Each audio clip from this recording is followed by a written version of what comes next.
Boa noite, Hare Krishna, sejam minhas reverências, entende? Namastê. Nós vamos hoje discutir sobre um tema muito interessante, que é sobre o Vedanta, tá? Então, o Vedanta, ele significa literalmente Anta é o fim, ou melhor, a conclusão, e Veda significa o conhecimento revelado desde o início da criação pelo Senhor Supremo para conduzir a criação, a manutenção deste universo. Entende? Então os Vedas são o conhecimento revelado, Brahmana, né, que nos deu toda a civilização da cultura védica. Entende? Ou seja, quando nós nos referimos a esse Veda, na verdade, entende? Não indica um conhecimento qualquer, porque se Veda é conhecimento, mas qualquer conhecimento é Veda, não. Este Veda é a compilação do conhecimento humano obtido não empiricamente pelos sentidos, como a ciência, ou pela mente, pela reflexão filosófica, como na filosofia, entende? Ele vem da dimensão e manifesta da dimensão arquetípica da onde este universo ele foi criado, ele se manifestou na mente dos rishis, dos videntes, tá?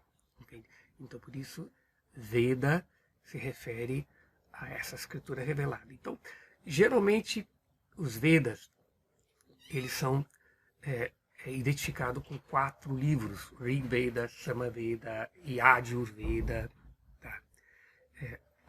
E Atharva Veda.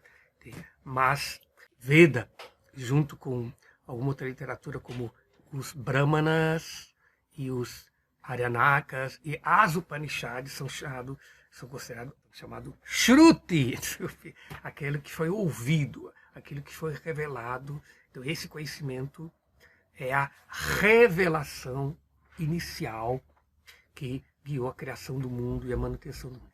Mas este conhecimento revelado a esses rishis primordiais, que foi compilado na forma da literatura védica pelo grande sábio Vyasadeva, ele continuou também a ser revelado de uma forma como explicar melhor esta primeira revelação em outra forma de conhecimento védico das escrituras, conhecido como Smriti, que significa aquilo que foi lembrado, a tradição revelada. Tá?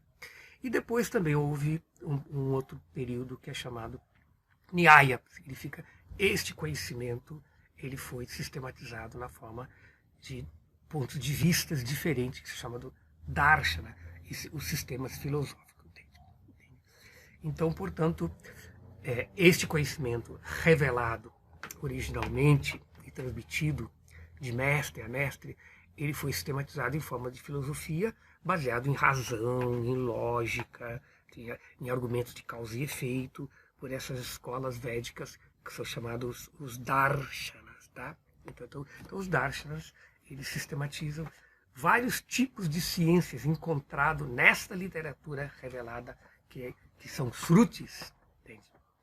E também daquela literatura que complementa os Shrutis, que são os Smritis. Os Smritis são compostos de livros como os Puranas, e também os épicos como Mahabharata, Ramayana, e também um tipo de literatura mais tardia desta era de Kali Yuga, que é a literatura chamada Agamas, ou melhor dizendo, Tantras. Essa literatura. Então tudo isso constitui o conhecimento védico. Então, voltando à sistematização filosófica do que foi estabelecido, do que está contido em todas as literaturas, tanto com Shruti e Smriti, nós temos os Darshanas. Então, o primeiro Darshana é o sistema da lógica, do pensamento correto. O segundo Darshana é o Vaisheshika. O primeiro é o Nyaya, o segundo é o Vaisheshika. Entende? E o Vaisheshika, ele, portanto, ele nos dá a física, como que nós podemos entender este universo, os diferentes princípios constituintes deste universo. E depois nós temos o Sankhya, que é uma enumeração da criação do mundo, como que as coisas se manifestaram de um plano mais sutil até o nosso plano mais denso. Então a palavra Sankhya significa contar, é uma enumeração. E depois, complementando o Sankhya, mais no nível mais místico da meditação, nós temos o sistema do Yoga, compilado pelo sábio Patanjali. E depois nós temos o quinto Darshana, que é o Mimamsa, que é uma hermenêutica, uma interpretação dos mantras, interpretação dos Vedas, tá? Baseado no karma, no dharma, na ação correta do dharma. Entende? E por fim nós temos o último, que é assim, uma conclusão mesmo de todo esse conhecimento, que é a metafísica, que seria o Vedanta. Então por isso que Vedanta, ele é chamado de Uttara Mimamsa, a hermenêutica, a interpretação final dos Vedas. Porque é dado uma interpretação inicial aos Vedas, nesta parte que é chamado Karma Kanda, que é exatamente os rituais baseado nos hinos apresentados nos primeiros Vedas, para que as pessoas possam agir corretamente neste mundo e se elevar, entende, cada vez mais em mundos superiores. E assim é o processo que é chamado Karma Kanda, a evolução do karma. Mas só que os resultados desses rituais, que são baseados na adoração dos diferentes devas, dos diferentes semideuses, o resultado é temporário. Porque o karma apenas eleva as pessoas em mundos superiores para que a pessoa possa esgotar o karma das atividades feitas neste mundo. Mas quando o crédito karma fica negativo, não tem como jeito. A pessoa tem que renascer neste mundo de novo e aqui se ocupar de novo em trabalhos para se elevar. Então esta é chamada a primeira hermenêutica, a primeira interpretação dada nos Vedas. Tá? Mas existe esta tese dos Vedas, ela é contraposta por podemos dizer, quase que uma antítese, né? Dizendo que os resultados, que essa seção do karma, de harmonizar no dharma, seriam os resultados de dharma, viver uma vida harmoniosa, arta, desenvolvimento econômico e kama, prazer material nesse mundo, é temporário. E, portanto, se diz que existe um significado mais esotérico, um significado mais confidencial nos Vedas. Então, por isso, a interpretação última, chamada Uttara Mimamsa, a hermenêutica última dos Vedas, vai além dos resultados dados pelo karma. É exatamente aquela seção que trata sobre Jnana.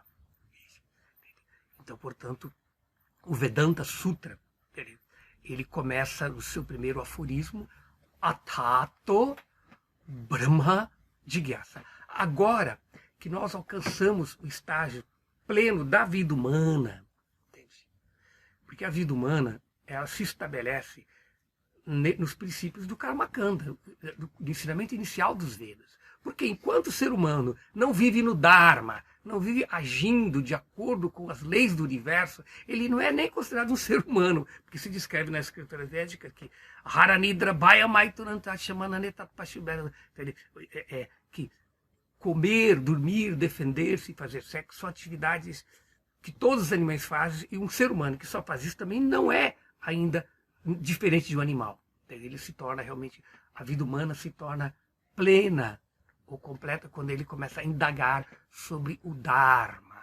O Dharma, as leis do universo, e viver de acordo com ela. Então, tendo vivido isso, tendo seguido o primeiro ensinamento dos Vedas, que é se tornar um ser humano progressista, evoluir, agir eticamente, baseado em princípios sociais, em princípios familiares, cumprindo com todos os diferentes deveres porque a ética dos Vedas é o sacrifício, significa, é assim como num governo.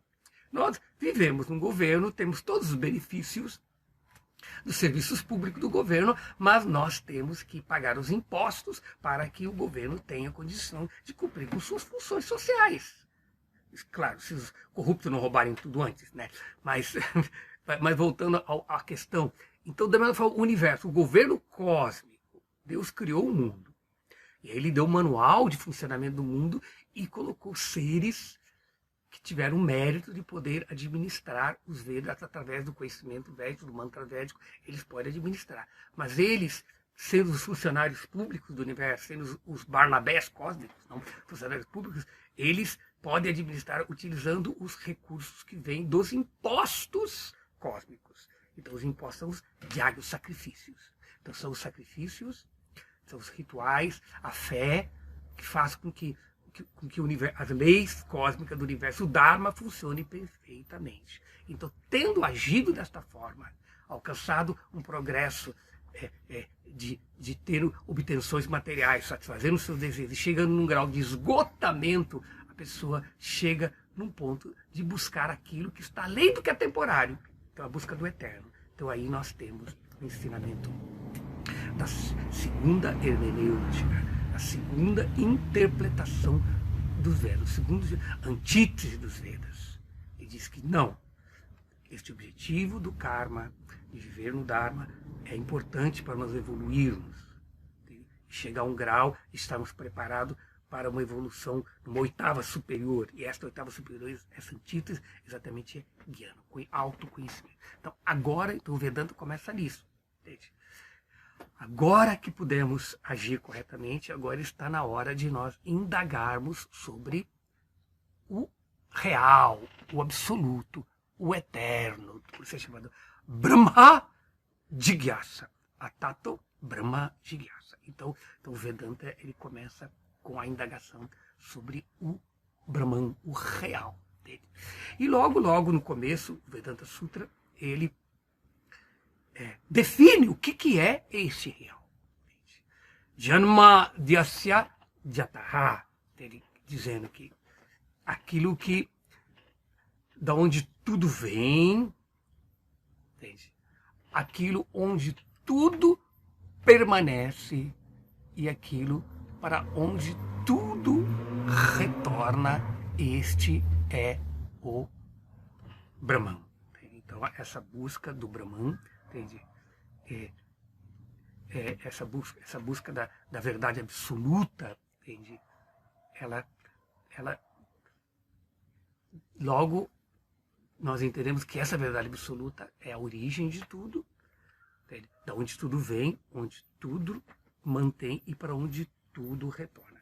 Então o Vedanta Sutra, ele sistematiza o conhecimento em 4 livros, praticamente, tem 4 capítulos, que por sua vez se divide em 4 subdivisões, e nessas subdivisões existem várias teses, da onde se é discutido todo o tema. Então, por isso, eu só vou mostrar para vocês de uma maneira bem rápida que estes temas, eles são, por exemplo, o primeiro capítulo, ele define o que é esse Brahman, a natureza desse Brahman. Tá? E também ele vai tratar sobre as diferentes contradições que logo depois que as escrituras védicas apresentam sobre este Brahman. Então se classifica realmente sobre a natureza desse Brahman. E depois logo nos outros capítulos vai se falar sobre sadhana, o processo pelo qual nós podemos obter este Brahman. E por fim descreve sobre a natureza dessa obtenção. Então o que acontece?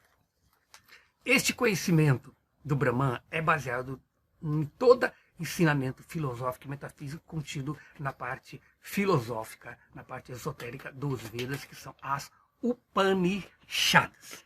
É nas Upanishads que... Tá, então, o que eu estava falando sobre este Brahman, entende? Ele é definido e depois os diferentes capítulos nos mostram como que este conhecimento é tratado, esse conhecimento trazido da parte metafísica, das Upanishads. Tá? Então, as Upanishads, então por isso que o Vedanta é a conclusão do conhecimento filosófico das Upanishads. A escola realmente do karma, mimamsa, a escola dos ritualismos, ela não trabalha com as Upanishads, ela trabalha com os Brahmanas, onde estão os rituais da adoração aos deuses e obtenção dos frutos do karma. Então aqui não, aqui vamos buscar moksha, depois da pessoa se esgotar na obtenção do karma de uma vida piedosa, no Dharma, ela vê que tem algo além. Então aí os Upanishads mostram sobre a realidade do eterno. Então o Brahman, que é esse real, de onde tudo vem, onde tudo se mantém, volta, é tratado nas Upanishads. Então o que acontece? Como que o Vedanta Sutra, da mesma forma, melhor dizendo, que os outros diferentes darshanas, eles são apresentados de uma forma concisa, por isso é chamado sutras. Por exemplo, cada darshana tem um texto que é chamado o Nyaya Sutta, o Vaisheshika Sutra, o Sankhya Sutra, o Yoga Sutra, mais conhecido de Patanjali. Aí você tem também o Mimamsa Sutra, e aí você tem o Vedanta Sutra. Então, é colocado em máxima. Então, significa que esse conhecimento tem que ser interpretado. Entende? Então, existem as diferentes escolas de interpretação do Vedanta. Originalmente, existe uma interpretação que está em alguns textos das escrituras. Como eu falei, que existem vários tipos de escritura, que são os Shrutis, como os Upanishads, que está o conhecimento essencial do Vedanta, e o Smriti, entende? Que se explica. Então, existe também algumas escrituras, como os Puranas e também os Agamas, os Tantras, que também são baseados em explicar o conhecimento dos Upanishads, o conhecimento dos Vedas, o conhecimento do Vedanta. Então o autor do Vedanta Sutra, que compilou o Vedanta Sutra, é chamado de Badarayana Vyasadeva. É o mesmo autor dos Puranas, é o mesmo autor da Mahabharata, Bhagavad Gita, é o mesmo autor que fez o Vedanta Sutra. Tá? Então, o autor dessa literatura, ele também escreveu em suas obras subsequentes, na sua obra final, que é o Srimad Bhagavatam, ou Bhagavata Purana, ali, aquela obra, ela começa também com o primeiro verso do Vedanta Sutra, que é o primeiro verso de ensinamento, seria o segundo, Janmadhyasajataha. Ele já descreve o mesmo Brahman que é tratado no Vedanta Sutra, é explicado. Então, por isso que o Srimad Bhagavatam é considerado o comentário natural do Vedanta Sutra. Por isso que Sri Chaitanya Mahaprabhu, que é o fundador do movimento de Sankirtan, o movimento da consciência de Krishna, que começou na Idade Média, no século XV, século XVI, para divulgar o processo de cantar dos santos nomes, ele estabeleceu uma escola de Vedanta, mas ele não escreveu um comentário sobre o Vedanta. Por quê? Porque todas as diferentes escolas, chamadas sampradayas, do hinduísmo, das religiões védicas, eles se baseiam nós chamamos, num comentário sobre o Vedanta Sutra. Entendeu? Porque se o Vedanta Sutra é a conclusão filosófica, toda escola filosófica, todas as tradições do Vedanta, ela tem que ter um comentário sobre essa obra, senão ela não é considerada autêntica. Então, quando questionaram por que Chaitanya não fez, ele deixou bem claro que o próprio autor do Vedanta já escreveu o Srimad Bhagavatam e, portanto, ele não via a necessidade de se escrever um outro comentário. Então, por isso que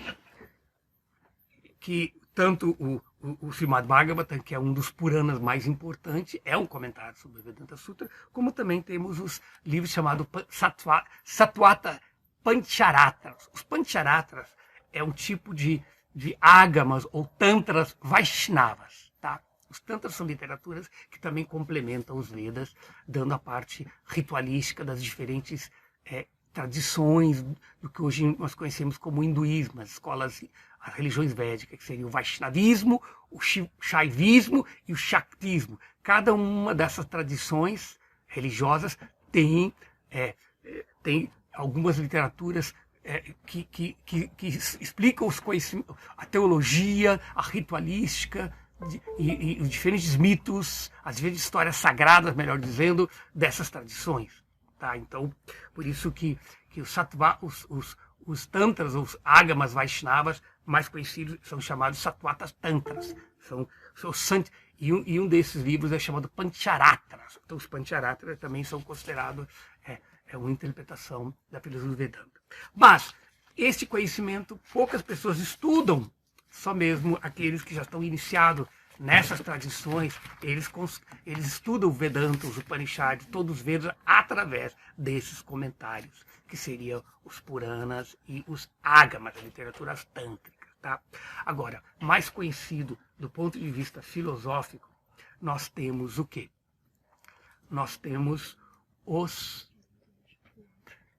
Bhashyas. Bhashya significa os interpretadores, os grandes sábios que deram autoridade nas diferentes escolas, essas tradições que eles faziam parte, Vaishnava, Shaiva, Shakta ou Smartas, porque nós temos que entender que o hinduísmo ele tem 4 tradições muito fortes, diferente do neo-hinduísmo, que já é uma adaptação muito com as outras escolas de pensamento fora da Índia, então, que seria os Vaishnavas, os Shaivas, os Shaktas e os Smartas. Os Smartas procuram apresentar o ensinamento baseado nas tradições dos Shrutis, principalmente, e alguns poucos Smritis. E existem 2 tradições Smarta, do Karma e a Jnana, a tradição Jnana é aquela tradição chamada do Vedanta Dvaita, estabelecida por Shankaracharya. Então significa que esses seguidores dessas tradições Smarta, Vaishnavas, Shaktas e Shaivas estabeleceram a autoridade das suas escolas com seus Bhashyas, suas interpretações, tá, do Vedanta. Segundo o mestre espiritual de Srila Prabhupada, Srila Bhaktisiddhanta Saraswati, que foi um grande erudito do século XIX, século XX, ele diz que houve comentadores mais antigos antes de Shankara, como ele coloca, como Bodhayana, Bharuti, Drávida, Kapardi, Bodhayana, Aldulome, Tanka, Gurra e Amunacharya e outros, e eles deixaram algumas interpretações que um dos segundos intérpretes mais famosos dos comentadores depois de Shankara, Ramanuja, se baseou nas suas opiniões que divergem do pensamento. Então, na verdade, quando nós estudamos o Vedanta, saindo de uma questão sectária, nós não podemos dizer que só existe um Vedanta. Não, só esta escola é o Vedanta, os outros não são. Então essa postura sectária, infelizmente, existe entre alguns estudiosos do Vedanta, mas o Vedanta, a escola mais antiga conhecida, no sentido que temos relatos históricos e livros escritos, estes comentadores antigos, eles são citados pelo próprio Vyasa, no próprio Vedanta Sutra, ele cita muitos desses comentadores, como Jaimini, Aldulome, ele cita essas pessoas no próprio Vedanta Sutra. Então, houve, que é chamado Purana Vedanta, Purata Vedanta, o Vedanta mais antigo, mas muito que conhecemos desses comentadores vem através desses intérpretes que vieram depois. E o primeiro desses mais conhecido é Shankara. Então, Shankara, ele nos deu a interpretação do Advaita. E depois veio Madhva, que nos deu a interpretação do que é chamado o Vishishta Advaita. Advaita significa a não dualidade. Kevala Advaita, a tradição de Shankara, é a não dualidade absoluta, que eu vou explicar a diferença. E depois Ramanuja nos deu o Vishishta Advaita, uma não dualidade qualificada. E depois houve também alguns outros, como por exemplo, Bhaskara, que também deu uma interpretação que o ensinamento do Vedanta é Beda-Beda. Por que essas diferentes tradições que eu vou enumerar aqui são diferentes? Porque todos esses comentadores têm algo em comum, de que o Brahman é a verdade absoluta. Agora, existem alguns pontos de divergência entre eles na interpretação do Vedanta Sutra, tá? Então no que essas divergências, do que trata essas divergências, certo? É sobre exatamente a natureza deste Brahman. Todos eles concordam que Brahman é a origem onde tudo se permanece e para onde tudo volta. Quanto a isso, não há nenhuma dúvida. Ela é a verdade uma sem um segundo. Agora, essa verdade, portanto, sendo uma sem um segundo, portanto, ela é não dual. Então, portanto, todos os comentadores, a maior parte deles não divergem da natureza não dual. Agora, é quanto à natureza dessa não dualidade, aí realmente nós já podemos ver que há uma diferença. Tá? Há uma diferença o que é que o Vedanta... Tá, quais são os temas tratados no Vedanta? Ele trata sobre o Brahman, entende? Sobre o absoluto, não? Entende? Sobre a natureza do Brahman, entende? E a realidade última. O segundo, sobre a natureza de Jiva, das almas individuais. Terceiro, e esse segundo, apesar de falar, de tratar sobre a natureza do Jiva, ele também fala sobre qual é a relação que o Jiva tem com o Brahman. Tá? O terceiro tema é sobre Prakriti, ou Jagat, o mundo, a natureza, as Shaktis, entende? E a relação que elas têm com o Brahman. E o quarto tema que é tratado no Vedanta é o sadhana, é o meio. Entende? Qual é o meio? Qual é o processo para se alcançar o Brahman? E 5, nós temos a natureza de Sadhya, a natureza o Parama Purushartha, a meta última. Entende? Então, portanto, esses diferentes comentadores divergem entre si quando eles explicam sobre a natureza deste Brahman. E nos seus comentários, esses diferentes comentadores, Bhashas, Shankara, Ramanuja, Madhva, Bhaskara, Srikanta, Nimbarka, Vallabha e Chaitanya e seus discípulos como Jiva Goswami e Baladeva, Vidyabhushana, eles se baseiam, como já falei, no que é chamado os Trayaprastana. Trayaprastana significa a literaturas que a filosofia do Vedanta é baseada nele, que é as Upanishadas, tá? que nos apresenta o ponto inicial da revelação, né? Que é Shruti, o que é ouvido, e depois você tem o Vedanta, né? que é o texto lógico de compreensão da tradição, não? Que é o Nyaya Prastana, e depois você tem a Bhagavad Gita, que seria o texto prático, que é o Sadhana Prastana, que é o ponto de recordação da tradição, que seria o Smriti, a parte do Smriti. Então, tanto essa parte de Shruti, Nyaya e Smriti são utilizados nas diferentes interpretações desses diferentes comentadores. Então, qual a divergência entre eles? Nós já vimos que é um ponto dele em comum. O ponto dele em comum é que ela é a verdade única e que essa verdade não pode ser conhecida pela razão, só mesmo pela revelação que ele pode ser conhecido. Entende? Esse ponto, todos os comentadores têm isso em comum. Agora, sobre a natureza do Brahman, já podemos ver que se apresentam questões. Tá? E quais são essas questões que se apresentam? Este Brahman, entende? É um ser ideal, absolutamente indiferenciado, impessoal, nirvishesha, ou é um ser concreto, qualificado, com atributos savishesha?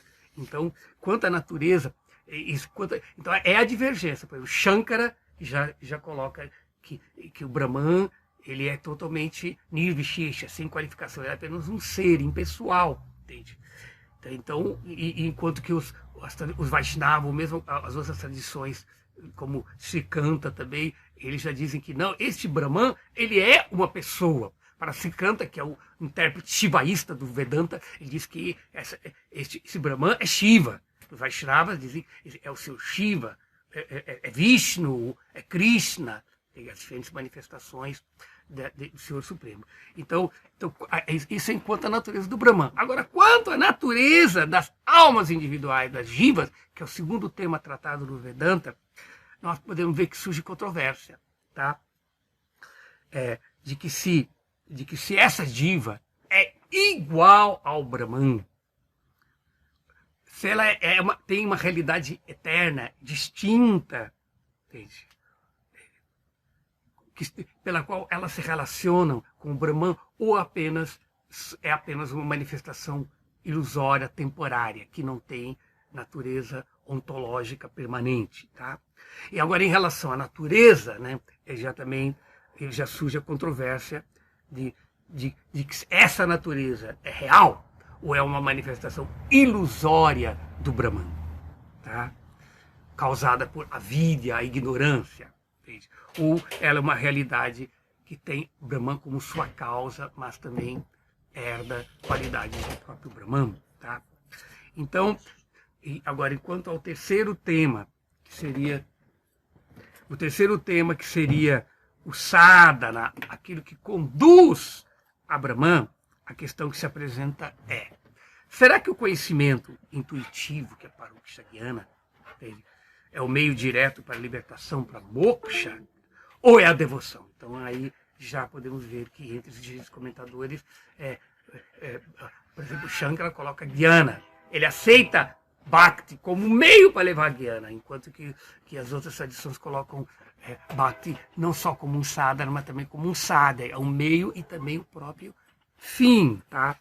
E, portanto, em relação à natureza e à meta última, Parama Purushartha, vem a questão de que se a alma, após ela se libertar do cativeiro material, ela vai se fundir e tornar-se una com o Brahman, ou vai desfrutar da bem-aventurança de relacionar com o Brahman sem perder sua individualidade.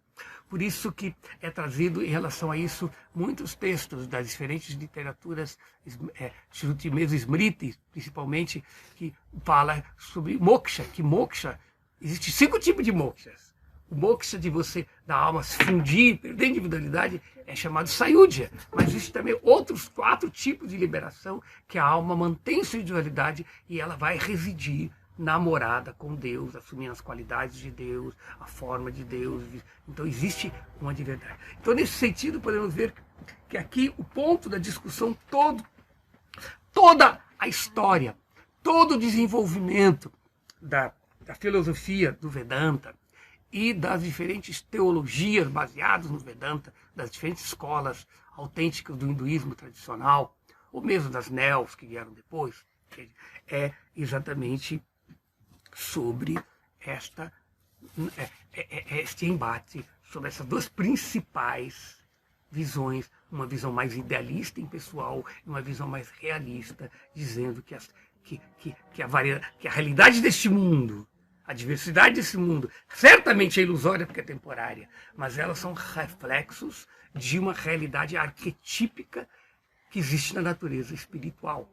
Citando mesmo os Upanishads, como diz, Parashakti Vividaiva Suyate, Swabhavika Gyana Bala Kriyati, que o Senhor Supremo ele tem muitas potências, muitas Shaktis, e a Shakti material é um reflexo dessa Shakti. Então, essa discussão são tratadas exatamente sobre essa natureza e o destino final.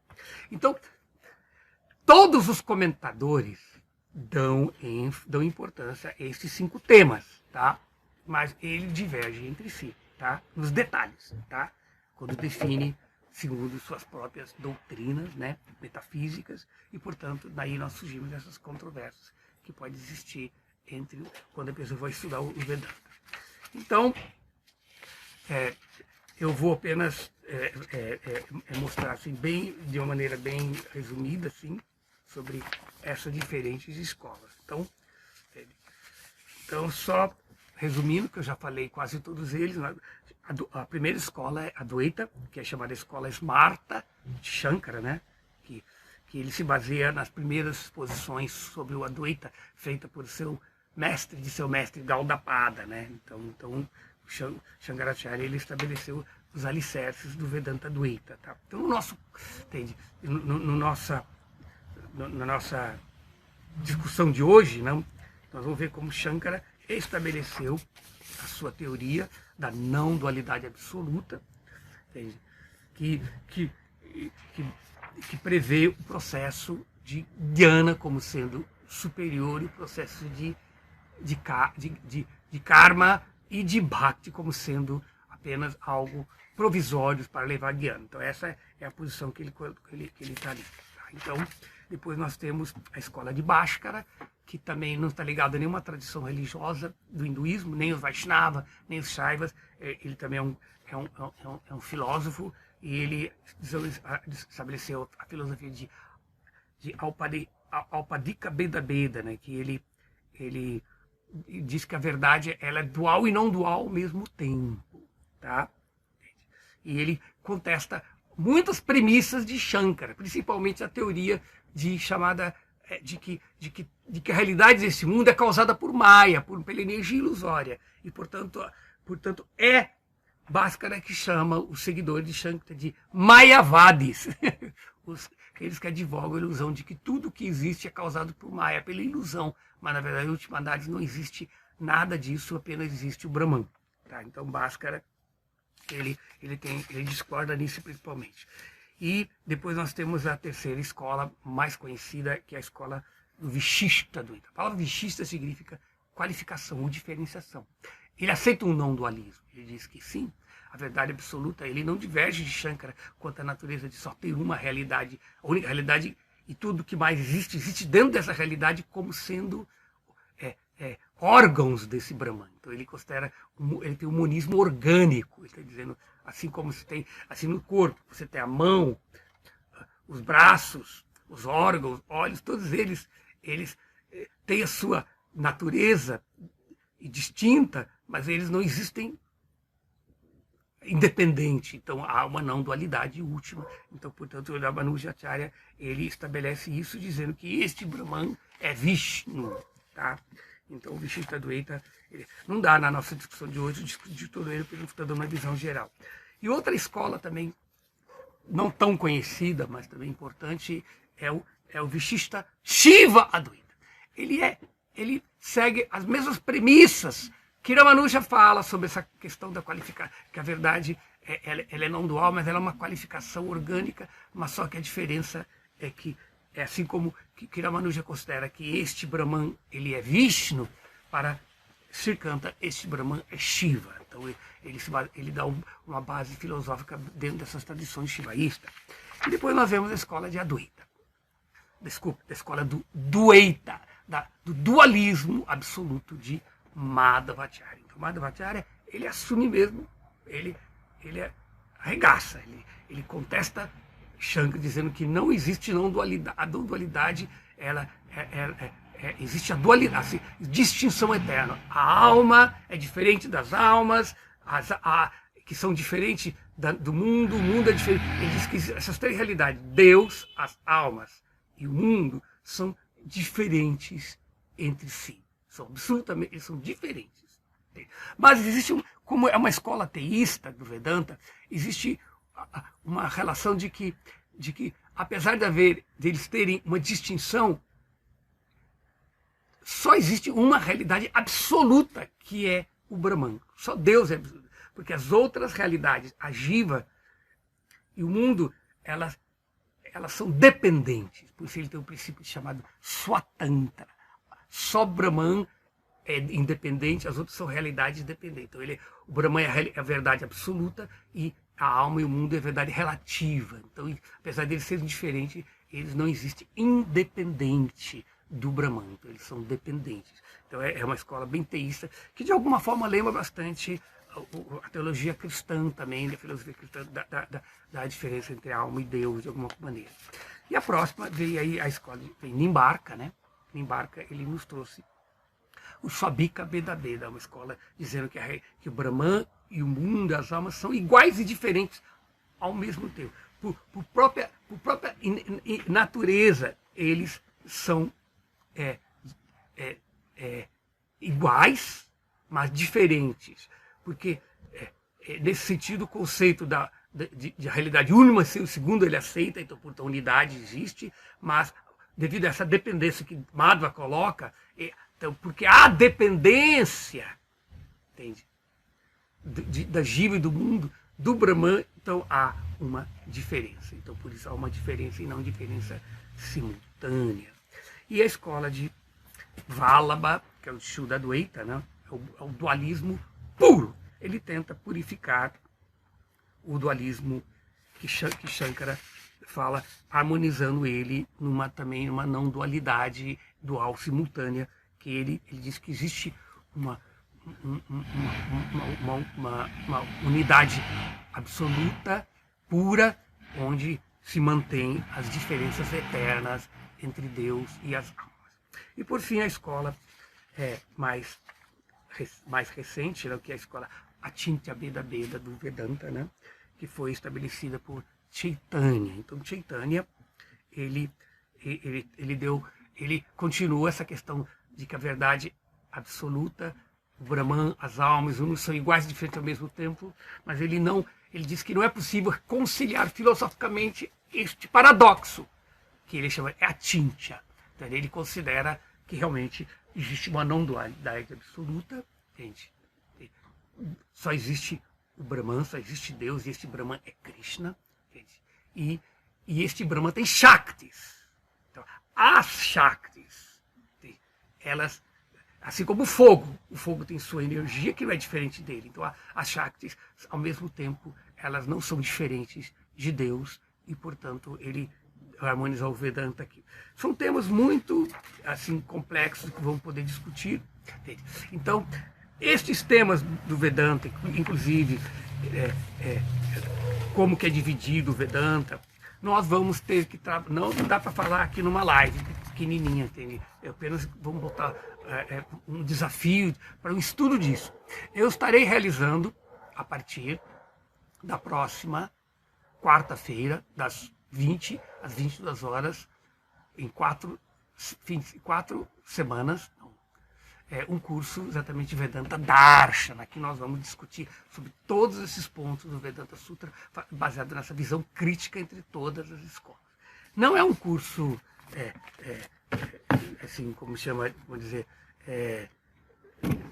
que nós vamos apenas falar que só tem uma escola verdadeira, né? Nós vamos comparar a diferença, assim como eu tentei colocar aqui, e portanto gostaria de convidar vocês a participarem deste nosso curso, não? Entende?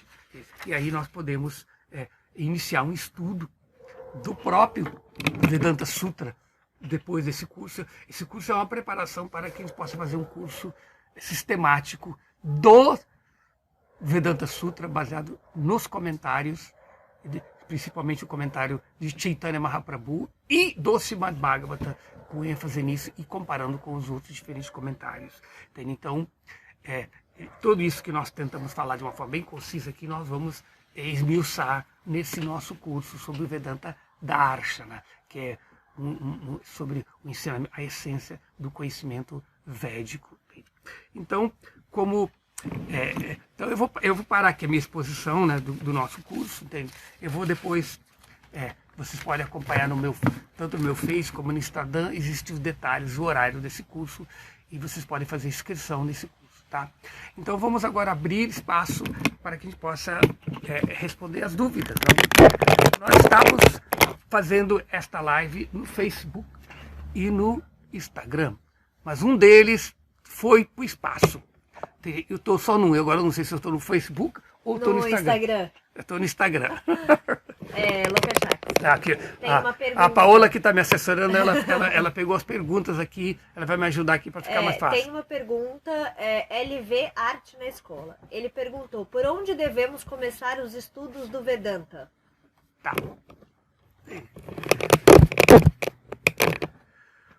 Como eu coloquei o Srimad Bhagavatam, que é um livro quase que enciclopédico, sobre toda a mitologia, toda a cosmologia, toda a teologia védica, e Vaishnava, é um comentário sobre o Vedanta Sutra.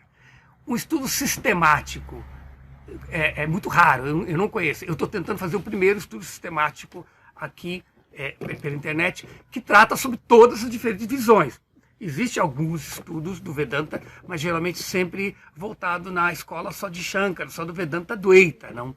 Então, se a pessoa quer ter essa visão mais dessa forma bem crítica, acadêmica, de todas as diferentes escolas do Vedanta, podemos começar no curso que eu estou oferecendo.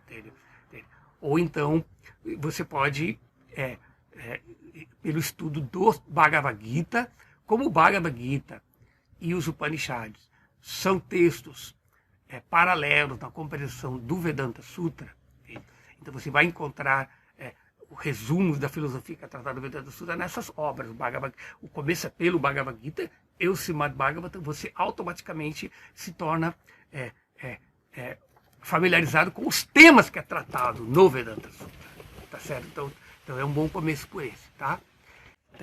Aqui o tal Búzio, ele colocou aqui os Shruti, são os 4 Vedas, né? Rig, Sama, Yajna, Atharva, Brahmana, Upanishad, Smriti, Itihasa, Purana, Tantras e Agamas. É exatamente essa classificação. Esta classificação de que os Vedas, os 4 Vedas, porque tanto os Brahmanas como os Aranyakas e os Upanishads eles estão conectados com um dos 4 Vedas. Por exemplo, tem o Upanishad desse, do Rig Veda, do Sama. Então, cada Upanishad tem uma identidade em cada um dos Vedas. Então, é por isso que podemos ver que as Upanishads, os Brahmanas e Aryanas, eles são complemento dos 4 Vedas. Tá? Agora, existe o 5º Veda. O próprio Chandogya Upanishad, que é um dos Upanishads mais antigos, ele descreve que os Smritis e os Itihasas, e mesmo e depois você vai complementar como também sendo parte dos Smriti, os Agamas, eles são considerados como 5º Veda. O que é o 5º Veda?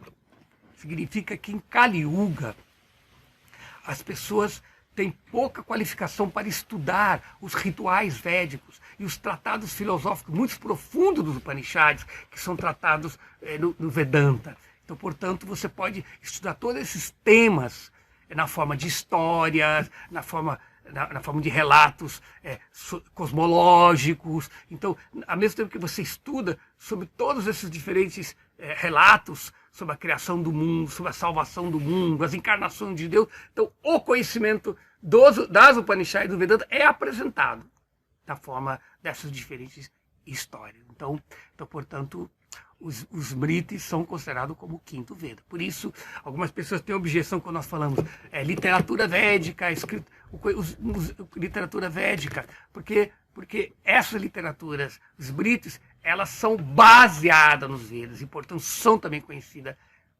pode ser consideradas como literaturas védicas. Tem a literatura védica Shruti e a literatura védica Smriti, mas todas são baseadas na revelação. Entende? Porque as revelações estão acontecendo em diferentes momentos históricos. Então, apesar de os frutos terem sido revelados desde o início da criação, houve outros momentos que outros rishis também tiveram outras revelações.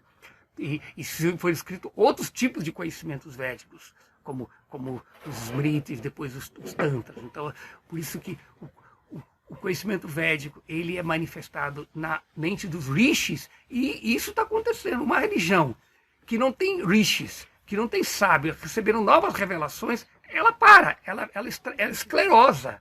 Entende? Então, há tradições. Então, por isso a tradição védica é uma tradição viva. Não é que se manifestou só no passado, mas ela também passou depois em outros diferentes momentos. São esses momentos dialéticos da história. Entende? Como eu falei, a tese de karma, depois a antítese de jnana, e depois vem uma síntese de upasana, que é a meditação, que é bhakti, que é a adoração em Deus. Então existem diferentes momentos do estudo dos Vedas. Tá? Então acho que com isso explicou essa questão dos diferentes livros dos Vedas. Lucas, tem mais perguntas. Mais perguntas aqui. Qual a próxima pergunta? A Lu Arte na Escola também perguntou sobre com qual escola o senhor tem mais identificação. Tá. Não é uma questão de identificação. Eu sou iniciado dentro de uma das tradições do Vedanta, da tradição Vaishnava, Gaudiya, que é exatamente a escola de Chaitanya, de Chaitanya Mahaprabhu. Então essa é a tradição. Agora, o meu estudo do Vedanta, especialmente o curso que eu estou dando, não é um curso confessional da minha tradição. Tá? Existem coisas que a minha tradição traz, que é colocado, mas eu também tento mostrar as diferentes visões das outras tradições do Vedanta. Então, na verdade, o nosso curso é quase que um curso crítico do Vedanta, né? Um estudo crítico, você vê a pluralidade dos estudos do conhecimento védico. Então a minha linha é exatamente a linha ligada à tradição de Chaitanya Mahaprabhu do Vaishnavismo Gaudiya, que eu sou iniciado nessa tradição, tá? Então, agora o Wanderson. O Wanderson agora faz outra perguntou sobre, para você discorrer mais sobre a diferença em Adwaita, Shankarshana, né? Shankara e Vaishnava. Tá. Então eu vou de novo falar sobre esse ponto, né? A diferença está sobre a natureza, como nós falamos, desta verdade absoluta. Tanto a tradição do Adwaita, de Shankara, como a tradição dos Vaishnavas, que são vários comentadores Vaishnava, por exemplo, Ramanuja é Vaishnava, Madhava é Vaishnava, Nimbarka é Vaishnava, Madhava é Vaishnava, então a maior parte deles são Vaishnava. Por quê? É o ponto sobre a natureza deste Brahman. Entende? Para Shankara, como Shankara afirma, Brahma Satyam Jagat Mita, que o Brahman é real, mas Jagat, a Shakti, a energia, ela é irreal. Então, para Shankara, ele diz que o mundo ele é apenas fenomenologicamente real, mas do ponto de vista ontológico do ser, ele é irreal, ele é apenas uma ilusão, entende? Como se dá o exemplo que Shankara mesmo dá o exemplo, o seguidor de Shankara da cobra e a corda. Você está no escuro andando e você pisa numa corda, aí você pensa que é uma cobra, aí você é tomado de angústia, de medo, não? Mas quando você vê que esta corda não é uma cobra, aí você se ilumina. Pensamos que este mundo é real. Aí nós sofremos devido à natureza ilusória deste mundo. Mas quando você entende isso, aí você se liberta. Então, eu vou usar essa mesma analogia que o pessoal, que a tradição do Adwaita, né, que utiliza para falar sobre Maya, para dizer que a variedade deste mundo não é real. Por quê? Nós, por acaso, confundiríamos uma corda com cobra se não existisse cobra em algum lugar? Então, o fato de nós nos iludirmos, considerarmos que a variedade, a diversidade desse mundo é real, é porque essa realidade existe num outro plano. Então, o ponto é que a diferença entre a tradição Smarta, que Shankara está ligado, e as tradições agâmicas ou tântricas, que os shivaístas e os Vaishnavas são essa. Para a tradição Smarta, só o Brahman é real. Então, toda a variedade, toda a diversidade, todas as energias são ilusórias. E, portanto, o Brahman, a natureza última do Brahman é impessoal. Agora, para as tradições Vaishnava, ele diz que o Brahman é real. E as Shaktis também são reais. Tá? E, portanto, Deus, sem a Shakti, é impotente. Sem as suas potências, ele é impotente. E, portanto, Deus sem as potências, ele é impessoal, como Shankara coloca, como a Adwaita coloca. Mas se essa Shakti fosse ilusória, tudo bem, resolveria o problema. Mas como elas não são ilusórias, elas são tão reais, é assim como o fogo. O fogo é real. E a energia do fogo também é real. O calor é real. A luz é real. Entende? Ele não existe fora do fogo. Mas você não cozinha com fogo. Você cozinha com calor. Você não ilumina com fogo. Você ilumina com a luz. Então, dessa forma, apesar de você estar utilizando a energia do fogo, o fogo não se diminui. Então, as energias de Deus, elas são tão reais quanto Deus. E, portanto, quando o Brahman está com suas Shaktis, aí ele é uma pessoa. Tá? Então, por isso que os Vaishnavas são personalistas e os seguidores do Adwaita são impersonalistas, porque nós consideramos que Deus ele tem uma personalidade causada pelas suas Shaktis. Entende? Essas Shaktis, ela na verdade... que nós dizemos causado usando a nossa linguagem da matéria, mas nós temos que entender que a realidade material ela é um reflexo, como é explicado na Bhagavad Gita, reflexo das árvores na beira do lago. Ela é um reflexo de uma realidade arquetípica e espiritual. E isso é explicado claramente nos textos do Rig Veda, quando fala sobre Ekapada Vibhuti, Tripada Vibhuti, que o mundo material é 1/4 da natureza do Purusha, de Deus, e o mundo espiritual é 3/4. Então a natureza, a variedade diversa que existe no plano espiritual, além do tempo e do espaço, é experimentada no limite do espaço. Então por isso o Adwaita considera que tudo é Maya, porque é uma ilusão. Agora os Vaishnavas consideram que sim, a energia material é Maya, porque o seu fruto é temporário. Então aquilo que é temporário é ilusório. Mas o substrato daquilo que se manifesta é eterno. É como dizer que a sombra, ela reflete uma realidade, uma resolução menor. Então a dimensão material é ilusória só nesse sentido. Então este tema é o tema da discussão que diferencia claramente as escolas do Vedanta da não dualidade de Shankara e a escola da não dualidade das tradições, principalmente Vaishnava. Tá? Então, mais alguma pergunta? Tem do Prabhu, professor Haridarshana. Então, Haridarshana Prabhu fez uma pergunta também. A nomenclatura Vedanta Darshana e Shad Darshana é a mesma coisa? Não. Sadarshana são, a palavra Shad é 6. Shadar são 6 darshanas. São 6 darshanas ortodoxos, entende? Baseado nos Vedas, que é o Nyaya, a lógica, Vaisheshika, que é a física, o Sankhya, que é a cosmologia, que é a evolução, o Yoga, que é a psicologia, o Mimamsa, que é a ritualística do karma, né? E o Vedanta é um dos darshanas. Tá? Por isso que é chamado Vedanta Darshana. Como você tem Mimamsa Darshana, Yoga Darshana, Sankhya Darshana. Tá? Então, nesse sentido, o Vedanta Darshana é um dos Sadarsha, um dos 6. A palavra Shad, Shad vem de 6 em sânscrito. Tá? Então, aqueles que se interessaram em fazer esse curso, vai ser um curso de horas online, 10 horas online, mais horas de participação no grupo do curso, onde o curso continua na forma de perguntas e respostas. E outra pergunta do Prabhu, professor Haridarshana, ele pergunta se vai ser dado nesse curso mais ênfase no Vedanta Darshana. Tá. O Haridarshana Prabhu, ele pergunta se vai ser dado mais. O curso, na verdade, é sobre o Vedanta Darshana apenas. Não vamos tratar o Shardarshana.